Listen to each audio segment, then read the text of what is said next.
হিন্দু মুসলমান আগেও এক ছিল, এখনো। দেশ রক্ষার জন্য হিন্দু মুসলমান সবার যদি একসঙ্গে এক হাতে হাত মিলাতে হয়, সেটা করতে আমরা রাজি আছি। কি বলেন, ঠিক না?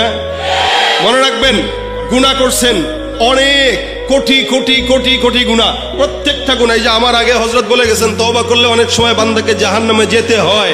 মনে রাখবেন, এই যে বান্দা জাহান্নামে ঢুকবে একটা ভয় থাকে, একটা ভয় থাকবে না কেউ যদি শাহাদাতের মরণ অর্জন করে। শহীদ মরতে দেরি, জান্নাতে যেতে দেরি। এজন্য আমরা আলহামদুলিল্লাহ, এরা যদি আমাদেরকে জানের ভয় দেখে, আমরা বলবো, ভাই তোরা আয়, আমাদেরকে শাহাদাতের রাস্তা একটু দেখায় দে। আমাদের ইমানের ধার কমে গেছে, তোমরা আসলে ইমানের ধারটা অন্তত বাড়বে। কি বলেন, ঠিক না? এই যে এখানে অনেক যুবকরা আছে, তাদের চুল ঠিক নাই, দাড়িও নাই, নামাজও পড়ে না, কিন্তু আপনি বলেন তো, আমার তো দিল বলে তার সামনে কেউ যদি আমার আল্লাহ, রসুল, ইসলামের বিরুদ্ধে এক বিন্দু কথা বলে, ওর জিহ্বা ভিতরে রাখতে দিবে না।